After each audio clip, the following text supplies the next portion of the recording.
Hello friends, आज हम बात करेंगे जोड़ों के दर्द की बीमारी के बारे में, जो कि एक बहुत कॉमन समस्या है। आई थिंक बहुत सारे उम्रदराज लोगों में ये समस्या देखने को मिलती है, बहुत ज़्यादा प्रिवलेंस है। उम्रदराज पेशेंट में भी 10-20% से भी ज़्यादा लोगों को देखने को मिलती है। कारण अलग अलग हो सकते हैं, जॉइंट्स अलग अलग हो सकते हैं, अलग अलग लोगों को अलग अलग टाइम पे अलग अलग जोड़ों का दर्द हो सकता है।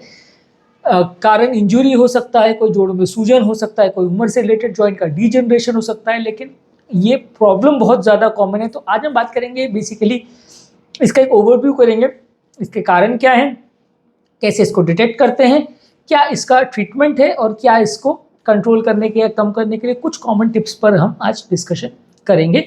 टॉपिक पर जाने से पहले जो लोग हमारे चैनल पर नए हैं उन्हें रिक्वेस्ट करेंगे कि चैनल को सब्सक्राइब करके हमें इंस्पायर और मोटिवेट करें। देखिए, जोड़ों का दर्द बहुत ज़्यादा कॉमन प्रॉब्लम है।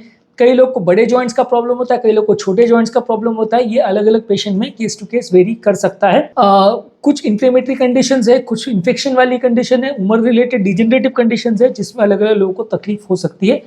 इसके कारण कॉमनली ये है कि किसी को बाई चांस कोई जोड़ में इंजुरी हो जाए, चोट लग जाए, फ्रैक्चर हो जाए, स्प्रेन हो जाए, मसल टियर हो जाए, उसकी वजह से दर्द हो सकता है। जोड़ों में सूजन और स्टिफनेस, अकड़न हो सकती है। इसके अलावा जोड़ में कोई सूजन हो, किसी को कोई आर्थराइटिस की बीमारी है, गाउट की बीमारी है, सोरियाटिक आर्थराइटिस है, रोमैटिक आर्थराइटिस है, ऑस्टियो आर्थराइटिस है, अलग अलग कारणों से आर्थराइटिस की वजह से जोड़ों में स्वेलिंग हो सकती है, पेन हो सकता है।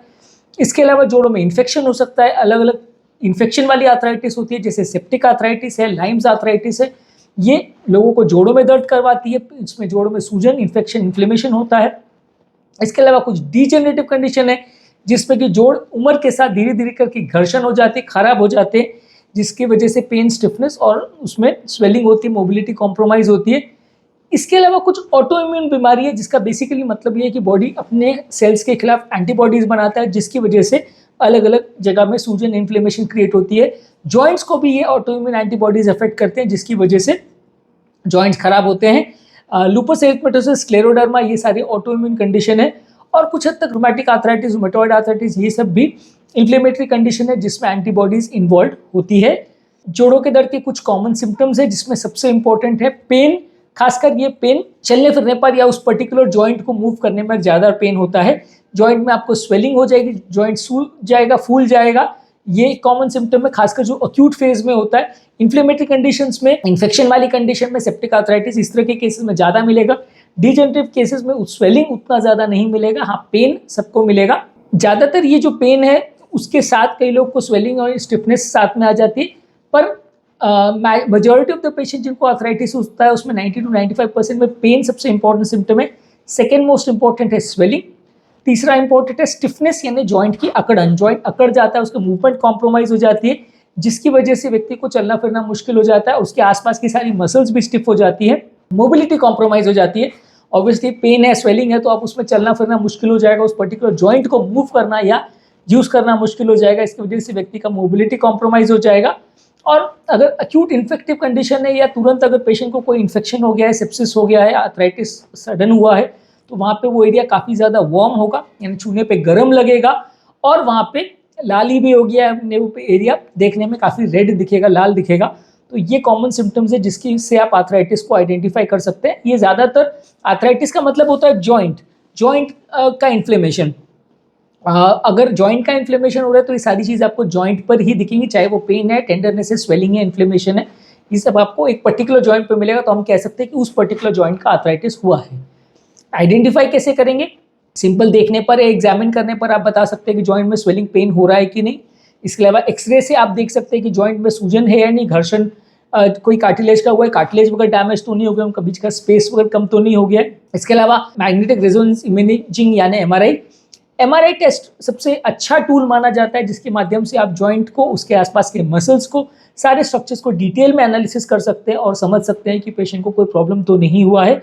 कुछ ब्लड टेस्ट में जो इन्फ्लेमेटरी मार्कर्स है, जैसे ईएसआर है, सीआरपी है, ऑटो इम्यून एंटीबॉडीज के लिए आरए फैक्टर है, एएनए है, डीएसडीएन है, ये सब बढ़ा हुआ मिल सकता है, तो उससे आप समझ सकते हैं कि आर्थराइटिस कोई ऑटो इम्यून पैथोलॉजी से रिलेटेड है। इसके अलावा जॉइंट एस्पिरेट करके या जॉइंट में से पानी निकाल करके उसकी एनालिसिस भी कर सकते हैं, तो उससे भी आपको समझ में आ सकता है कि कितने इन्फ्लेमेटरी सेल्स हैं और उनको कितनी सीरियस पैथोलॉजी है, कितने टाइम से हो रहा है, और उसको ट्रीटमेंट स्ट्रैटेजी भी डिसाइड कर सकते हैं। इसके अलावा आप अफेक्टेड टिश्यू या जो जॉइंट है, अगर उसमें कोई इन्फेक्शन पड़ा है, खासकर अगर ट्यूबरकुलस उसकी वजह से हुआ है, या कैंसर वगैरह की वजह से हुआ है तो बायोप्सी या टुकड़ा निकाल के आप उसको पैथोलॉजी एग्जामिनेशन इवैल्यूएशन कर सकते हैं। तो उससे आपको ज़्यादा क्लियर डायग्नोसिस मिलेगा कि उसमें सूजन क्यों हो रही है और किस टाइप की बीमारी, किस टाइप का इन्फेक्शन है, उसका कल्चर वगैरह करके आप डिटेल एनालिसिस कर सकते हैं। अब बात करेंगे इसका ट्रीटमेंट की। ट्रीटमेंट में सबसे इंपॉर्टेंट पेशेंट को जो प्रॉब्लम है वो है पेन की। तो पेन को कम करने के लिए पेन किलर्स दिया जाता है। ज़्यादातर लोग NSAID ग्रुप की पेन किलर्स ही देते हैं क्योंकि इनकी एंटी इन्फ्लेमेटरी प्रॉपर्टीज अच्छी होती हैं, लेकिन इनमें प्रॉब्लम ये होता है कि हार्ट पेशेंट्स के लिए उतनी अच्छी नहीं मानी जाती है। हार्ट पेशेंट्स और बाकी पेशेंट्स जिनको किडनी का भी प्रॉब्लम है, उन दोनों के लिए ये दवाइयाँ उतनी अच्छी नहीं मानी जाती। उनके लिए आप पैरासीटामोल और ओपियोइड ग्रुप के पेन किलर्स यूज़ कर सकते हैं, लेकिन ये इन्फ्लेमेशन को कम करने में उतनी ज़्यादा इफेक्टिव नहीं होती है। इसके अलावा आप पेशेंट को मेडिकेशन के अलावा कुछ फिजिकल थेरेपी करवा सकते हैं, जिसमें पेशेंट को अलग अलग तरह से फिजियोथेरेपिस्ट एक्सरसाइज कराते हैं, जिससे जॉइंट की स्टिफनेस और अकड़न कम होती है। इसमें जॉइंट को मोबिलिटी या मूवमेंट को एनकरेज किया जाता है, लेकिन स्पेसिफिक एंगल्स में स्पेसिफिक तरीके से, जो कि ट्रेन फिजियोथेरेपिस्ट आपको एनकरेज करेगा। क्योंकि सिंपल मोबिलिटी आप अगर करोगे और जॉइंट को बार बार आप हिलाओगे तो उसमें स्टिफनेस, अकड़न बढ़ेगी, पेन बढ़ेगा। लेकिन ट्रेन फिजियोथेरेपिस्ट जब आपको सिखाएगा स्पेसिफिक मूवमेंट्स, तो उसमें ज़्यादा आपको फायदा मिलेगा। इसके अलावा स्वेलिंग कम करने के लिए अल्ट्रासाउंड से सिकाई या अलग अलग तरह से हॉट वाटर से सिकाई या ठंडे पानी से सिकाई, ये अलग चीज़ें आपको ऑर्थोपेडिशियन और फिजियोथेरेपिस्ट लोग सिखाते हैं। तो इससे भी आपको जॉइंट के सूजन वगैरह कम करने में मदद मिलती है। बहुत ज़्यादा अगर किसी को पेन हो तो वहाँ स्टेरॉइड्स देने पड़ते हैं। पेन किलर्स अगर सिंपल पेन किलर से काम नहीं करता तो वहाँ स्टेरॉइड देने पड़ते हैं। स्टेरॉइड्स एक तरह से रामबाण दवा जैसे काम करती है कि वो दिया जाए तो तुरंत इन्फ्लेमेशन कम हो जाता है, सूजन कम हो जाती है, अकड़न कम हो जाता है, पेशेंट को तुरंत रिलीफ मिल जाता है। इसके अलावा ओवरऑल उस पर्टिकुलर जॉइंट को आपको रेस्ट देना है, बहुत ज़्यादा उस पर मेहनत या उस पर बहुत ज़्यादा वेट नहीं बेयर करना है। क्योंकि एक पर्टिकुलर जॉइंट में अगर आपको अकड़न हो रही है और उसको बार बार आप खिंचाव तनाव करेंगे तो अकड़न बढ़ेगी, पेन बढ़ेगा, तकलीफ बढ़ेगी। तो आपको उसको ज़्यादा से ज़्यादा पॉसिबल हो उतना रेस्ट देना है। कुछ असिस्टिव डिवाइसेज यूज़ कर सकते हैं, जैसे ब्रेसेस है, स्प्लिंट्स है, क्रचेज है, ये सबको यूज़ करके आप उस जॉइंट को एक तरह से ऑफ लोड कर सकते हैं, ताकि उस पर ज़्यादा प्रभाव या ज़्यादा दबाव या ज़्यादा खिंचाव ना पड़े, जिसकी वजह से आपको उसको यूज़ करने में इतनी दिक्कत ना हो और कंपैरेटिवली आपका पेन इन्फ्लेमेशन कम हो जाए, जॉइंट को थोड़ा रेस्ट मिलेगा तो धीरे धीरे करके सूजन कम हो जाएगी। बहुत ज़्यादा जो सीवियर केसेस है, जो बिल्कुल रिस्पॉन्ड नहीं कर रहे, बाकी सब दवाइयाँ असर नहीं हो रही है, वहाँ सर्जरी को एज लास्ट रिजॉर्ट यूज़ किया जाता है।